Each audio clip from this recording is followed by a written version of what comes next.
lo primero que no haga la charla de pie, pero comprenderá que con los tacones me cuesta un poquito estar aquí de pie con el integral. Bueno, mi nombre es María Dolores Redel, como ha dicho Elena, y pertenezco al Departamento de Ingeniería Rural de la Universidad de Córdoba. Yo aquí he venido a hablar de mi libro, de mi estudio, del estudio que he hecho sobre el ruido que nos rodea. Pero como ya llevo unas cuantas charlas hablando de lo mismo, he cambiado un poco el guión. Y además ahora lo que nos toca es estar escuchando a la gente, ¿verdad? Así que voy a hablar del oído y del habla. Bueno, esta charla se podría acabar en... El investigador de la Universidad de Oxford, Max Muller, dijo en 1861 que el lenguaje era el rubicón que separaba a los animales y las bestias de las personas. Hablamos con la gracia divina, ¿no? Él hacía eso porque decía que gracias a Dios nosotros habíamos podido hablar.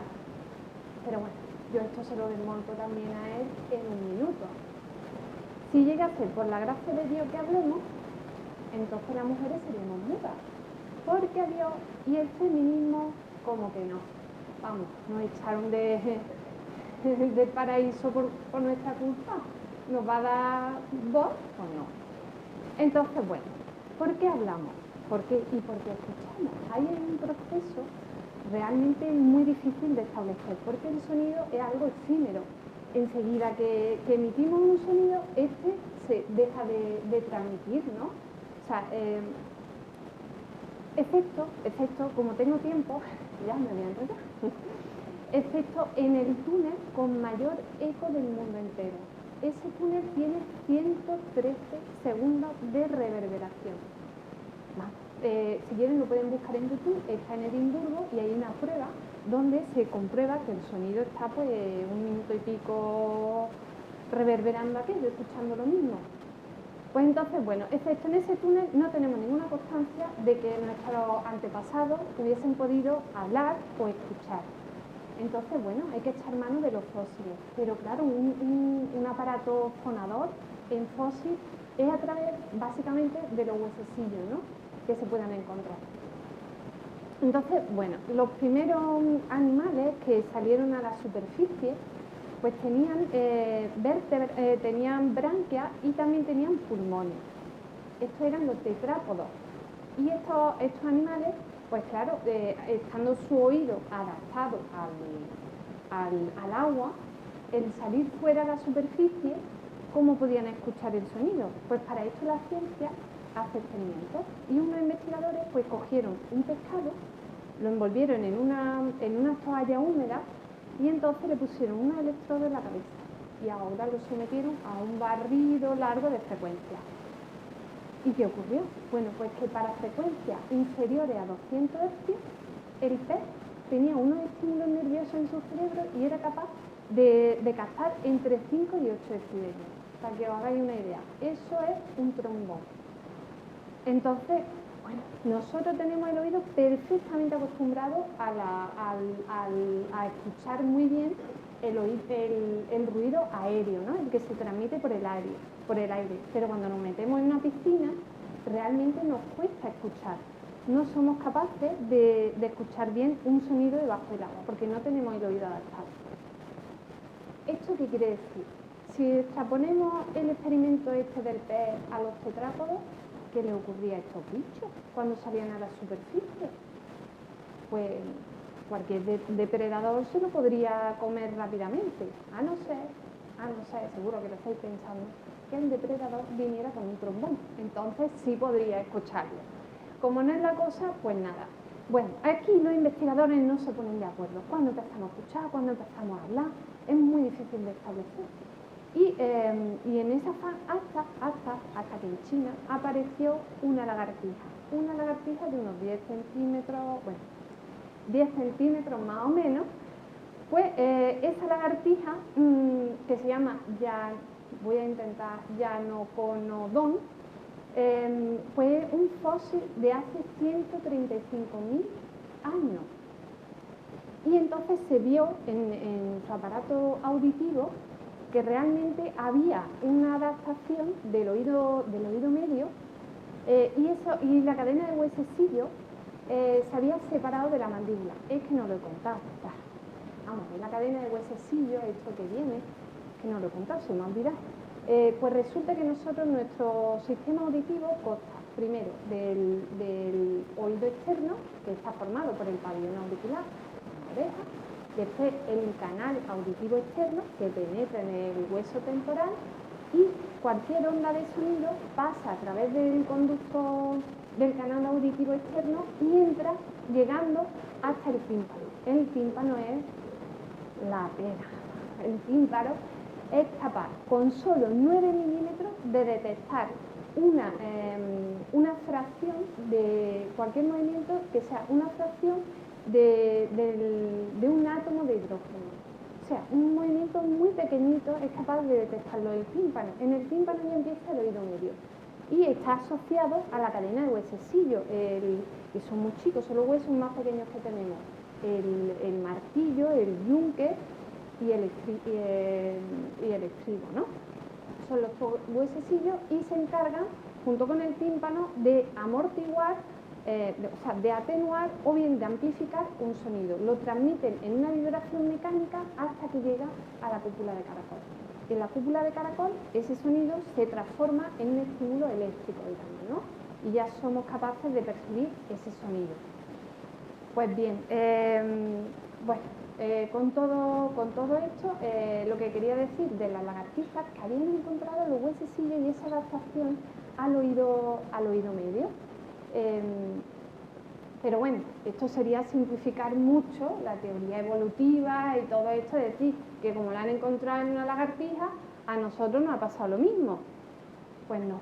Los investigadores en 2017 en la Universidad de Illinois pues hicieron un experimento donde con musarañas marsupiales analizaron la evolución mediante una técnica que se llama inmunofluorescencia y pudieron ver cómo era la evolución desde que nacieron en el día 1 hasta el día 35 de esa cadena de huesecillos. Y efectivamente esos huesos se desprenden de la mandíbula y forman lo que es el oído medio. Esto, bueno, pues corrobora un poco lo de la lagartija esa hipótesis con los fósiles que se han encontrado, y por otro lado, pues también demuestra que los huesos estos del oído, antes de escuchar, nos servían para comer. Otra característica de nuestro sistema auditivo es, por ejemplo, que somos capaces de detectar frecuencias muy por encima de la que necesitamos para comunicarnos. Vamos a hacer un ejemplo, a ver cómo sale. Y me vais diciendo cuándo dejéis de escuchar este sonido. A ver, un segundo. Un momento, que lo voy a poner en el micro. A ver si los ancianos de 40 años escucháis los 20.000 hercios o no. ¿Vale? 1, 2 y 3.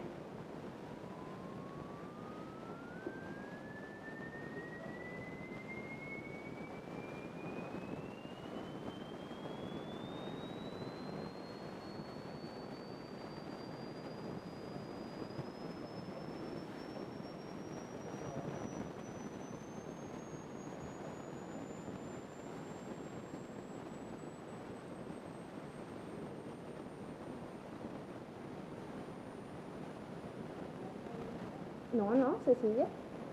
¿No? A ver.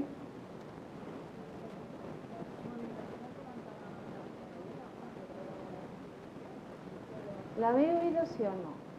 Bueno, no habéis quedado tan mal.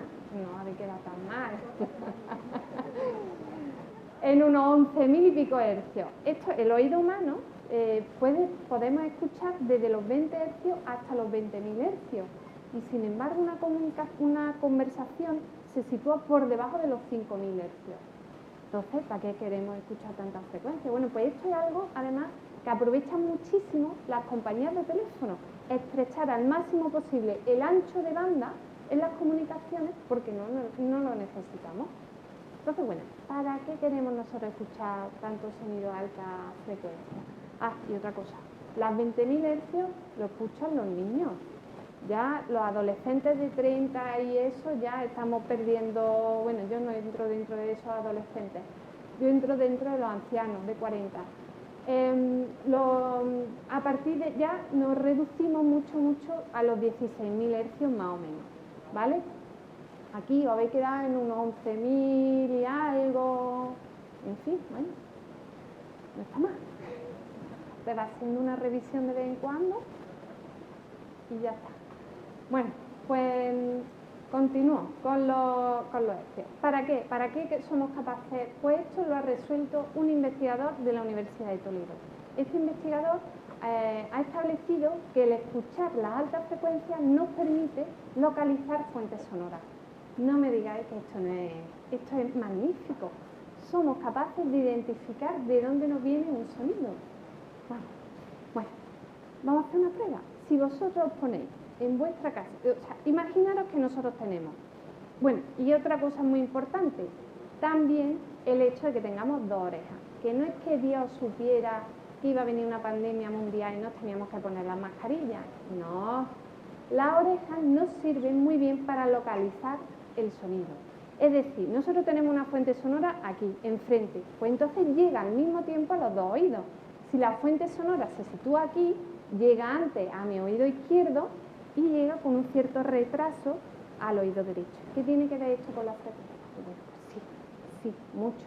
Pues esto quiere decir que los sonidos de baja frecuencia, un sonido de 500 hercios tiene una longitud de onda, quiere decir que una onda así, más o menos, pues tiene una longitud de onda de unos 0,69 centímetros, más o menos el ancho de una cabeza. Entonces el sonido hace así, nos pasa por la cabeza y se mete en el oído, sin perder mucha amplitud. Entonces los sonidos de baja frecuencia, ahí muy bien, fenómeno.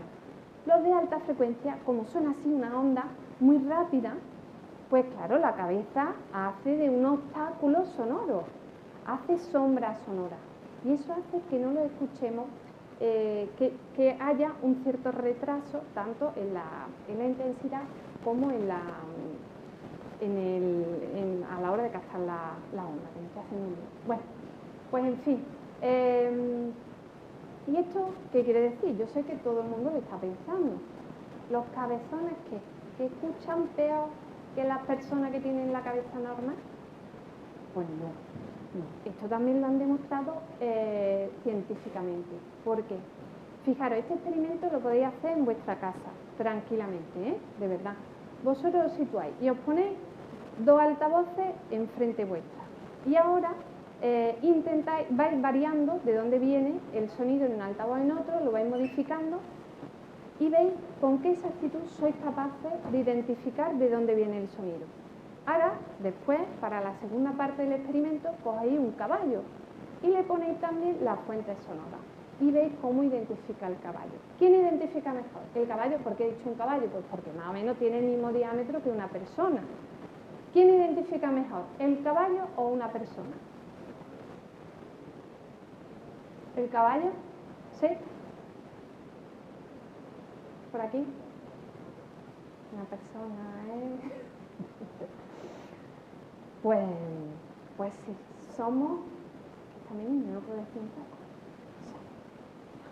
una máquina, somos unos GPS localizadores de fuentes sonoras. De verdad, nosotros nos equivocamos en 1 o 2 grados a la hora de localizar por dónde nos viene el sonido. Y el caballo, hija, el caballo, entre 20 y 22 grados de diferencia. ¿Y esto cómo se explica? ¿Los caballos no escuchan bien? No, tiene que ver con la vista. Ellos ven mejor que nosotros, tienen una visión de 180 grados.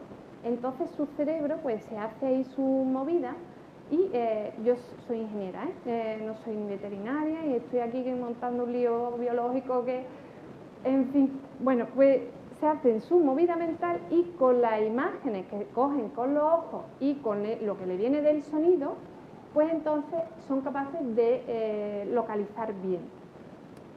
Y nosotros pues no tenemos esa visión. Y esto lo corroboran también unos experimentos que han llevado a cabo con más de 30 y tantos animales y entonces han sacado una correlación casi directa con la visión y el sistema auditivo. Bueno, pues ya una vez explicado, creo que no se me olvida, una vez explicado más o menos lo que es, cómo ha evolucionado el sistema auditivo, pues ahora empezaría a hablar de cómo ha evolucionado nuestro sistema fonador, ¿verdad? ¿Cómo hablamos? Bueno, y aquí los investigadores sí que dan con pelos y señales cuando empezamos a hablar. Los sitúan en el rango de los 700.000 años antes de Cristo y los 70.000 años antes de Cristo. Vamos, más o menos 630.000 años arriba abajo. Ahí en esa franja empezamos a hablar. Bueno, pues sí. Y esto, pues, claro, ¿cómo hablamos? ¿Y por qué? Pues precisamente los emitimos sonidos. Ay, que se me ha olvidado una cosa. Se me ha olvidado una cosa antes con lo de escuchar. El por qué tenemos también la oreja y con esta forma, ¿no? ¿Por qué pensáis que tenemos la oreja? Pues también nos sirven para localizar. Nos sirven para localizar de dónde nos viene el sonido, si delante o nos viene detrás.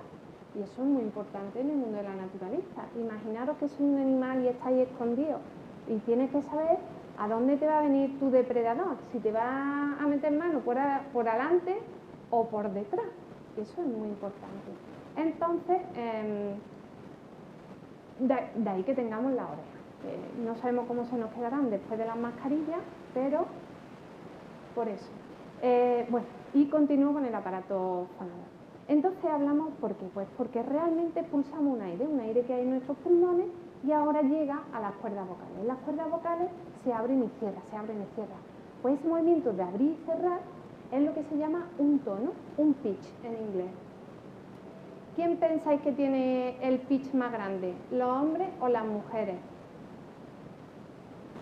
Tú ya con lo del caballo te has lucido, hija.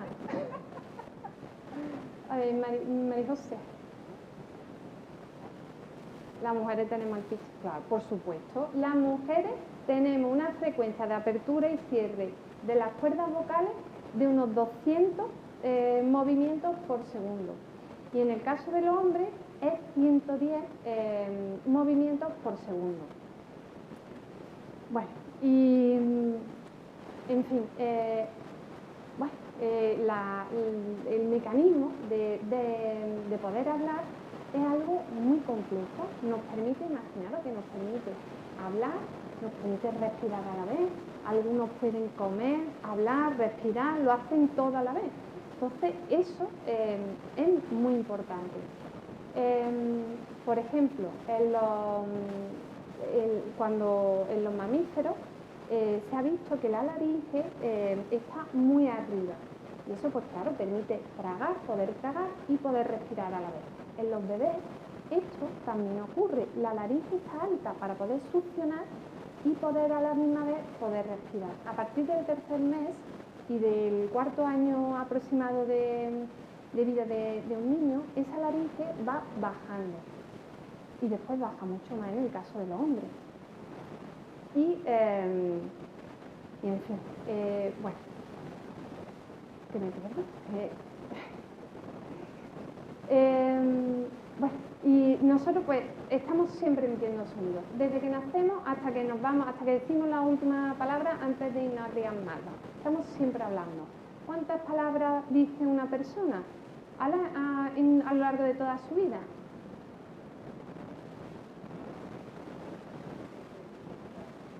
¿Sí? ¿Y quién charla más? ¿Un hombre o una mujer?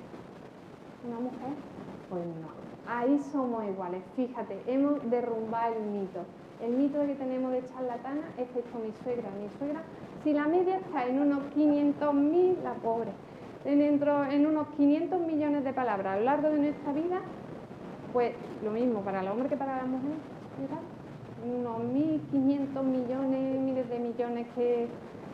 En fin, bueno, pues y estamos siempre. ¿Y los bebés cómo se comunican? Pues los bebés se comunican llorando, ¿no?